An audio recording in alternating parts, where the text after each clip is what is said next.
Buenas tardes. Bueno, como les anticipé vía mail, estoy utilizando los mails que ustedes tienen en el campus. Ahí me vino rebotado uno, ya averiguaremos bien qué pasa con ese mail. Eh, Vamos a aprovechar el día de hoy para comenzar a ver los contenidos de esta asignatura. y, y voy a dejarles un par de grabaciones que de alguna manera orienten los contenidos mínimos de esta primera clase con su respectiva bibliografía. Entonces voy a hacer esta primera presentación. Mi nombre es Julián Bertranú. Ya nos presentaremos mejor el día 31 y podré conocerlos y conocerlas a ustedes personalmente. Soy docente de la Escuela de Política y Gobierno y desde hace ya muchos años dicto esta materia de políticas públicas 2, que es obligatoria para la carrera de Administración Pública y optativa para las demás carreras. Es un gusto poder empezar nuevamente el año y poder, bueno, ofrecer este espacio de discusión sobre las políticas y distintas de sus características, y en particular un aspecto más importante que tiene que ver con esta materia Políticas 2, es que vamos a estar más focalizados alrededor de los instrumentos de gestión de políticas públicas, ¿no? Ustedes han visto el ciclo de las políticas, vamos a recordarlo rápidamente, pero ustedes han visto con más detalle el ciclo de las políticas en Políticas Públicas 1. Y ahora vamos a trabajar más sobre instrumentos de gestión de políticas, sobre herramientas. En ese sentido, es una materia un poco más herramental. Espero que les agrade y bueno, ahora un poco les contamos y les cuento los contenidos. Entonces, voy a compartir la pantalla y vamos a hacer esta primera grabación. Bien. Aquí está, entonces, esto que también va a estar colgado, no solamente las dos grabaciones, sino la presentación correspondiente a la clase 1. Después tenemos, recuerden, feriado la semana que viene, el 24, y después nos vemos ya personalmente para la clase 2 el día 31. Bueno, el propósito de esta materia, ustedes, bueno, tienen ya el programa. El propósito es brindar herramientas analíticas y conceptuales que contribuyan a organizar comprensivamente la visión sobre el proceso de políticas públicas, ¿no? Atendiendo sobre todo también aspectos técnicos y organizacionales. Nuestra materia tiene 4 unidades, con un fuerte foco en estas herramientas, metodologías. La primera es de planificación y prospectiva estratégica de políticas públicas. Ahí sobre todo vamos a ver el tema, el proceso de problematización, la prospectiva, el análisis de causas alrededor de problemas públicos. La unidad 2, que tiene que ver con el diseño sustantivo, es decir, de contenido sustantivo técnico referido al problema identificado en la unidad 1, y ver específicamente instrumentos de política pública, ¿no? Y qué características tienen.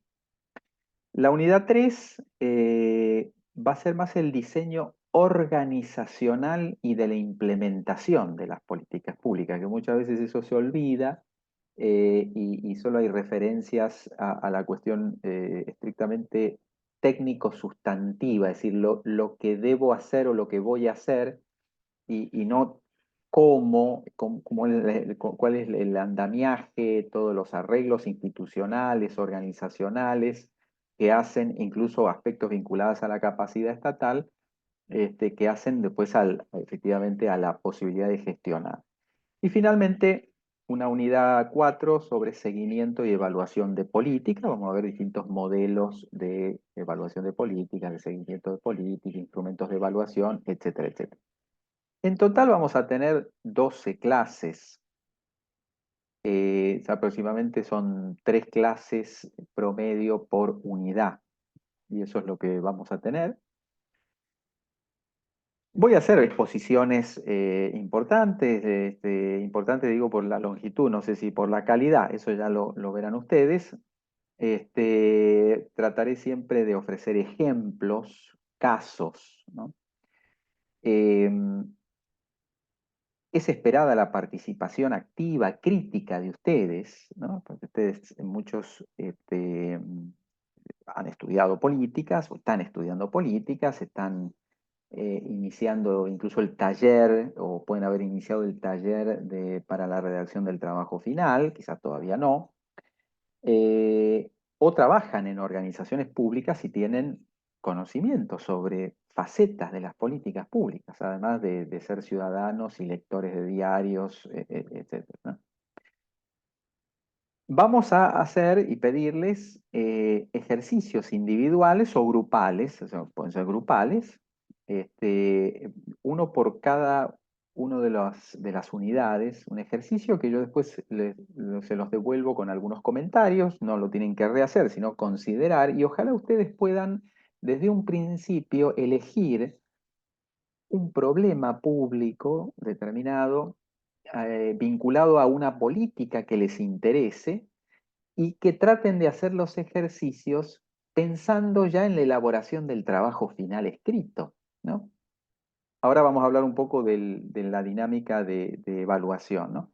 Va a haber dos parciales, ya están las fechas que ustedes van a ver en el cronograma, y un trabajo final escrito al que me voy a referir en un ratito, ¿no? Eh, La dinámica está abierta para que ustedes participen, ofrezcan distintas opiniones. Es un campo muy, muy abierto, de mucha discusión, el campo de las políticas públicas, como una extensión del campo de la política. Por lo tanto, hay distintas opiniones, distintas perspectivas. Hay discusiones sobre aspectos técnicos, donde hay acuerdos o desacuerdos, pero hay aspectos técnicos que generan cierto consenso general. Bueno, sobre eso vamos a trabajar. Pero creí que tenía una mejor diapositiva sobre el trabajo final y sobre lo que implica. Ustedes van a ver en el programa que formalmente esta materia no se promociona, formalmente, ¿no? Es decir, la forma de aprobar esta materia es, por lo pronto, terminando como regular, habiendo realizado los 4 ejercicios y habiendo aprobado los 2 parciales, ¿no? Puede haber un recuperatorio, es decir, en un parcial ustedes pueden haber estado ausente o haber tenido una nota, digamos, insuficiente. Entonces pueden recuperar uno de los 2 parciales, ¿no? Con esos elementos y la asistencia, que es del 70%, ustedes quedan en condición de regulares. Pueden aprobar después la materia de la forma convencional, es decir, a través de un examen convencional en la mesa que ustedes eligen, o pueden elaborar un trabajo final escrito, del cual vamos a hablar bastante durante el cursado, porque diría que el 80% de los participantes intenta aprobar la materia a través de ese trabajo escrito, y ese trabajo escrito ustedes lo van a presentar a mediados de julio, justo antes de la fecha de la mesa, que está prevista en general para el último día de julio, últimos días de julio o primer día de agosto. Más o menos siempre anualmente es esa la fecha, la primera mesa que corresponde a esta materia del calendario de julio-agosto. Entonces, ese trabajo les va a permitir anotarse en esa mesa y con la nota de ese trabajo ustedes pueden defender el trabajo oralmente, o sea, no es un examen, sino es defenderlo, o directamente, dependiendo de la cantidad de alumnos que haya, directamente pasamos la nota en el examen en la mesa. Entonces, formalmente no es una promoción, de esto vamos a hablar presencialmente, por supuesto, si hay algunas dudas, no es una promoción, porque no es que al final van a tener una nota de regularidad. Si esa nota es superior a 7, no va a equivaler a una aprobación por evaluación continua y promocionalidad. Lo que hay es efectivamente que ustedes tienen la posibilidad de presentar un trabajo escrito, que va a haber una consigna que vamos a presentar más o menos a mediados del cursado, y pueden ir empezando a elaborar incluso a partir de los trabajos que van haciendo, de los trabajos prácticos que van haciendo, y la fecha de presentación del trabajo es mediados de julio. Se hace una presentación virtual, se corrige y en función de la nota, esa nota queda registrada como nota final de la materia en la siguiente mesa. Entonces, en los hechos es como una evaluación continua, como una promocionalidad, pero que formalmente, de acuerdo a la normativa de la universidad, no lo es. Simplemente, pero es en los hechos, es a través de ese trabajo final escrito. Bueno, hablaremos de eso entonces cuando nos veamos. ¿Qué aspectos vamos a tratar o de qué trata esta primera clase? Bueno, es una clase más introductoria, vamos a hablar un poco de políticas públicas y diseño, y, y vamos a hablar de dos aspectos. Primero, un recordatorio sobre lo que son las políticas públicas. Ustedes recuerdan una definición de Tamayo Sáez que dice que las políticas públicas son un conjunto de objetivos, decisiones y acciones que lleva a cabo un gobierno para solucionar los problemas que en un momento determinado los ciudadanos y el propio gobierno consideran prioritarios, ¿no? Es una interesante definición que además va poniendo el foco no solamente en aspectos de objetivos o decisiones, sino en acciones, ¿no? Cuando hablamos de políticas públicas, hablamos de comportamientos de un conjunto de agentes para producir un bien o un servicio final que puede tener como desenlace un cambio en la situación social. Entonces, por supuesto, hay intenciones, hay objetivos y hay una serie de actos decisionales que ponen en marcha una política, pero digamos, la materialidad principal es que hay acciones, burócratas, funcionarios, y de proveedores, implementadores de distinto tipo, destinatarios, organizaciones populares, empresas. Hay distintos actores que están alrededor de la producción de esas políticas, y que es importante estudiar esos comportamientos. Otra definición, un poco más compleja, habla esto de que las políticas públicas son encadenamientos intencionales de acciones y también omisiones que desembocan en la producción de bienes o servicios y de nuevas relaciones sociales y que tienden a resolver total o parcialmente problemas sociales que han captado la atención gubernamental, consumen y transforman recursos de todo tipo y cuyos desenlaces pueden afectar otros problemas y a la propia configuración política.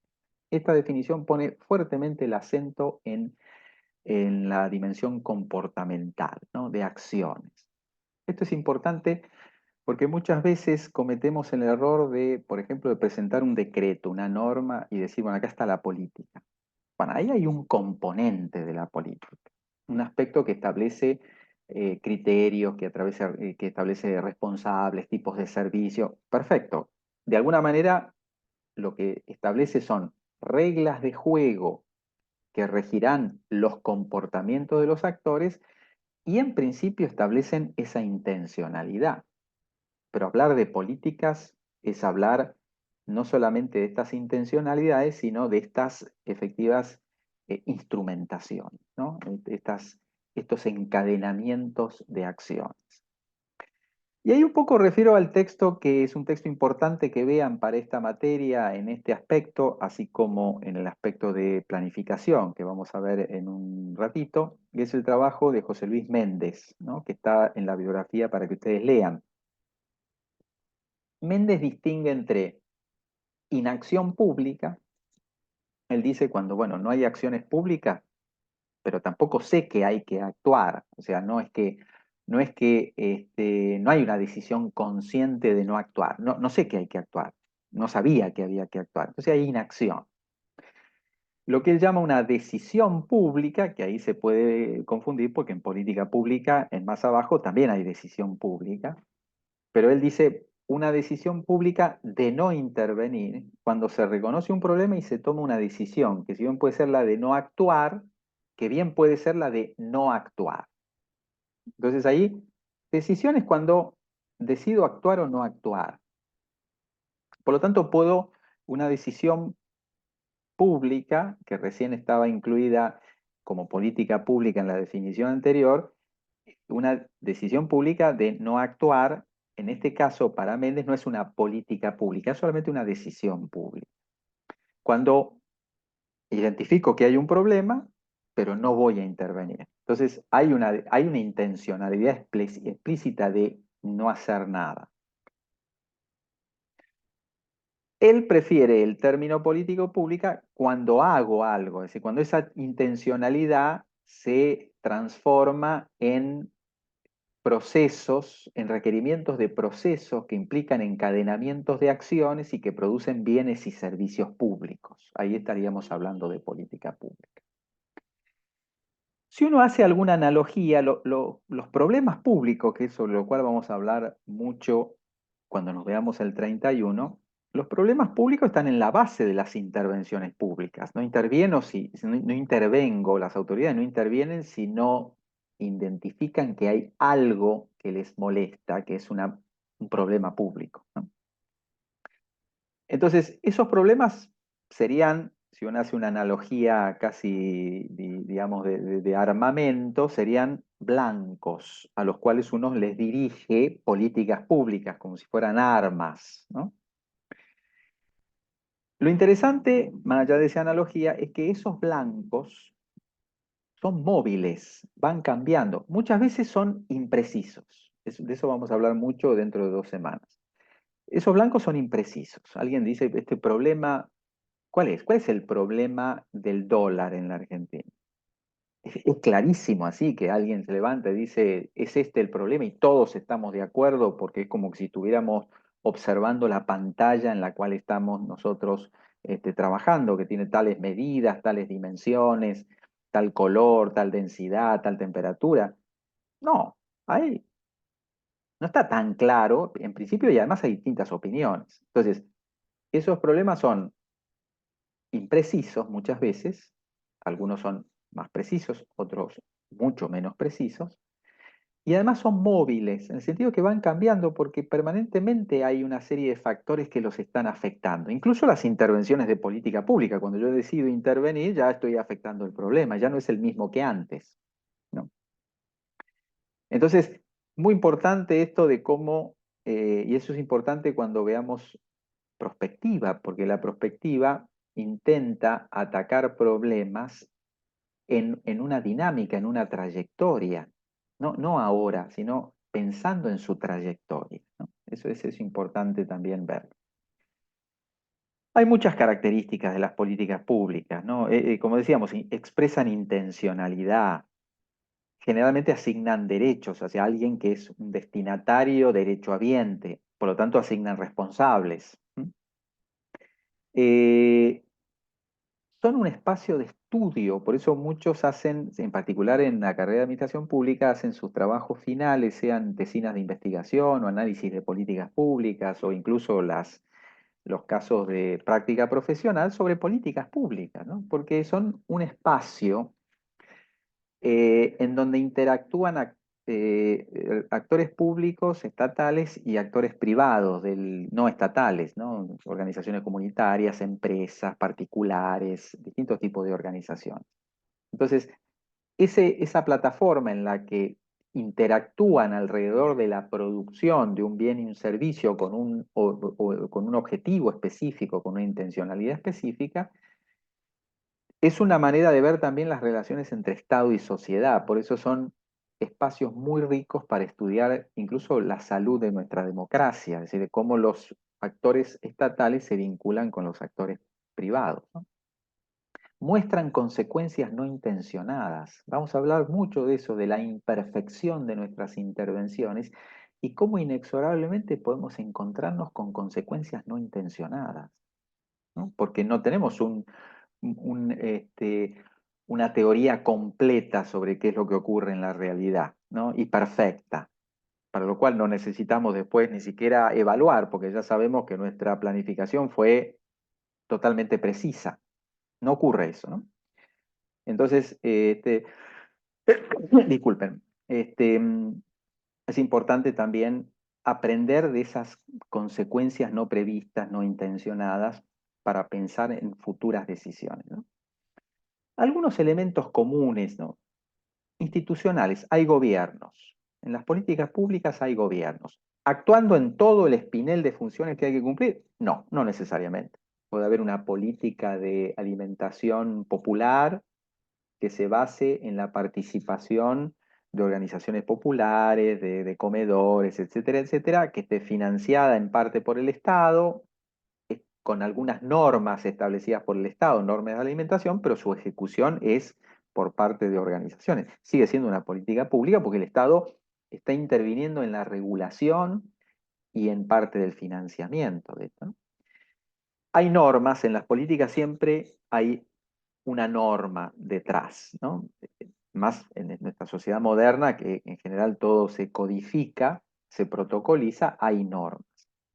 El error es creer que esa norma representa cabalmente la política pública. No, no, hay que estudiar los comportamientos reales, cómo han reaccionado a esa norma, cómo se han encadenado, etcétera, etcétera.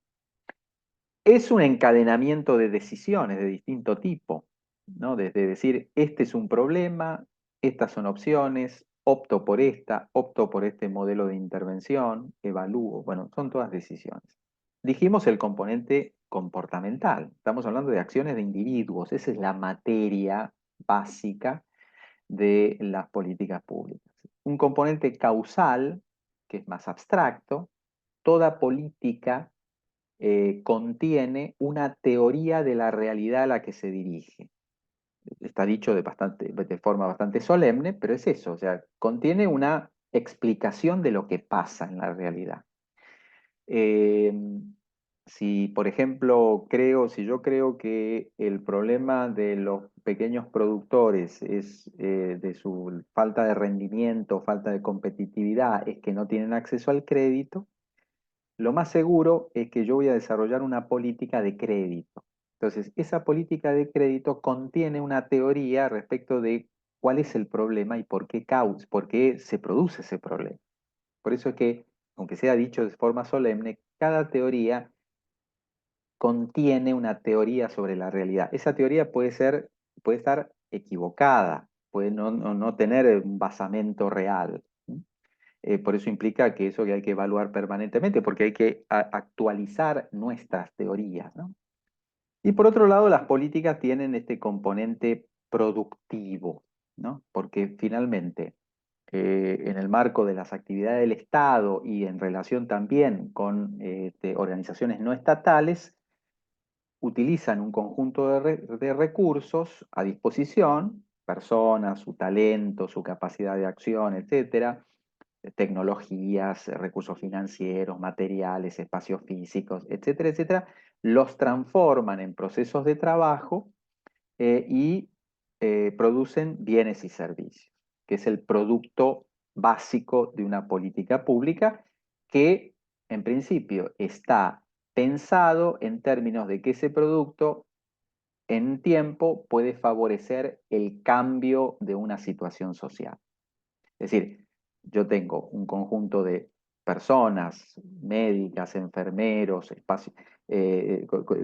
financiados, y entonces hay recursos financieros, espacios físicos, insumos médicos, tecnologías, etcétera, para producir consultas a mujeres embarazadas, que son los productos concretos, la atención médica, la consulta, esperando que al cabo de un tiempo se reduzca la tasa de mortalidad infantil o mortalidad materna, que es el cambio que yo quiero observar en la sociedad, ¿no? Que es el problema, ¿no? Que estuvo demandando una intervención pública, ¿no? Eh, bueno, después ustedes vean todas las diapositivas con el tiempo que a ustedes les parezca. Es común, y ustedes lo han visto en Políticas Públicas uno, trabajar el ciclo de políticas, o sea, o trabajar las políticas públicas en términos de un ciclo, ¿no? Es una manera bastante común de ver eso, la política, verlas como un ciclo. En ese ciclo se producen distintos momentos, ¿no? Y contrariamente a la idea de etapas, porque muchas veces se dicen las etapas del ciclo de políticas, prefiero el término momento, porque el término etapa es algo como que concluye una etapa ya no se vuelve para atrás, es como en una carrera ciclística por etapas, ya no vuelvo a la etapa uno, después voy a la etapa 2, 3, 4, no hay vuelta atrás. En las políticas públicas esos momentos, o llamadas, mal llamadas etapas, en realidad siempre se están discutiendo. Es decir, yo, por ejemplo, capto información sobre un problema público, ¿no? Tengo información básica, ya lo estoy caracterizando, estoy pensando una respuesta, estoy pasando para el segundo momento, el del diseño y la toma de decisiones y la adopción. Sin embargo, en el momento puedo seguir recibiendo información sobre el problema. Si sigo trabajando el problema mientras voy trabajando también la respuesta. ¿No? Esos son procesos que son... Entonces, los momentos ofrecen esta idea de cierta temporalidad, porque tengo un problema, decido actuar sobre él, lo instrumento y después veo qué pasó y evalúo. Entonces, hay una temporalidad, pero al mismo tiempo cada momento tiene unos requisitos productivos de materia de tratamiento de la información que no se agotan en un tiempo determinado, que están fluyendo de forma permanente, ¿no? Entonces, hay que tener cuidado de no caer en esta idea de etapas, ¿no? Lo más común es ver, entonces, te decía, problematización, es decir, cuál es el problema, cuál es la respuesta que he elaborado para ese problema, cómo instrumento esa respuesta y después qué visión tengo sobre lo que pasó, ¿no? Entonces, se trata de un ciclo que no es lineal unidireccional, que tiene reversiones, que tiene simultaneidades y tiene todo un proceso de retroalimentación, hasta que esa política se termina, quizás se agota o porque se agotó el problema o porque ya no es de interés público, ¿no? Y finalmente hay algo sobre el cual me gustaría hacer una reflexión y es que en el campo de las políticas públicas hay distintas tensiones, hay tensiones por ejemplo, entre los enunciados que uno vierte frecuentemente, que son enunciados fácticos, son enunciados referidos a la realidad, a la realidad empírica, pero en términos de la veracidad de esa realidad empírica, y sobre el cual podemos hacer juicios en términos de si eso es verdadero o falso. Y entonces, si hay nueva investigación y más evidencia, podemos, digamos, falsear un enunciado anterior porque tenemos nueva evidencia. Entonces, ese proceso es un proceso bastante frecuente de acumulación científica y que forma parte de las políticas públicas, porque nosotros vamos aprendiendo día a día cómo tratar a personas con discapacidad o problemas de rendimiento escolar, porque estamos estudiando, estamos aprendiendo, estamos ofreciendo nueva evidencia.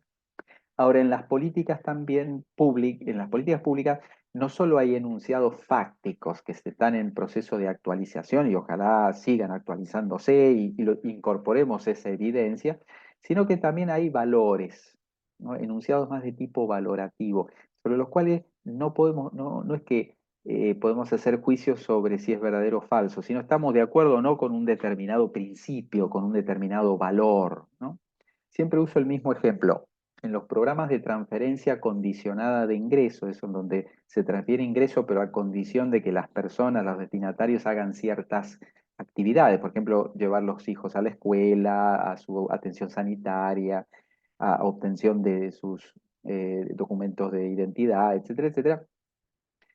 Esa condición en realidad digamos, está sustentada en un principio de responsabilidad, ¿no? Las personas deben ser responsables quienes son destinatarias de recursos públicos. Entonces, tienen que demostrar responsabilidad y su compromiso con lo que están recibiendo a través de esas otras acciones.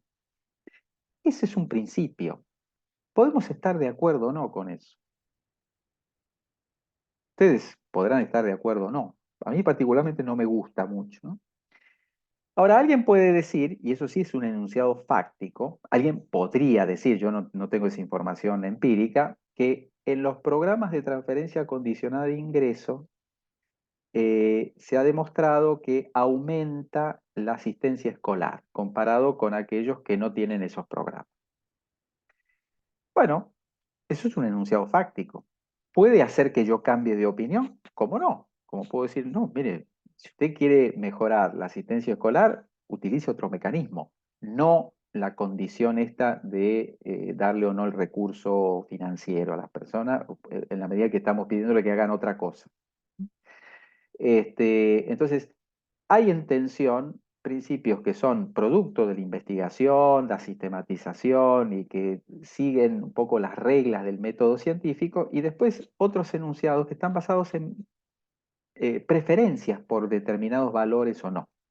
Eso hay que poder distinguirlo porque nuestra vida social en general, política, social, contiene de ambas cuestiones y las políticas públicas como una expresión de nuestra vida social también, y hay que poder distinguirlos eso.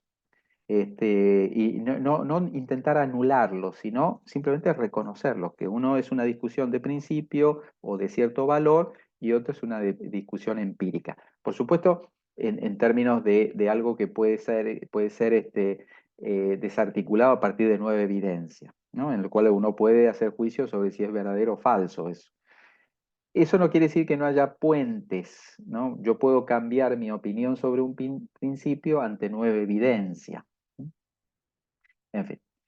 Bueno, y hay acá alguna discusión también sobre que es importante generar evidencia para las políticas públicas, de toda una corriente de políticas públicas basadas en evidencia, más allá de que la evidencia no es la única fuente para la toma de decisiones, y hay una cita de una gran especialista en evaluación norteamericana, Carol Weiss, que decía que incluso las evaluaciones son limitadas en cuanto a la evidencia que pueden ofrecer y si esa evidencia es utilizada o no en la toma de decisión.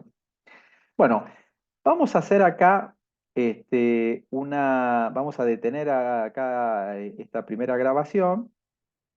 Si puedo, dejo de compartir primero y detengo la grabación y ahora después hacemos una segunda parte. Ya nos vemos, no se vayan.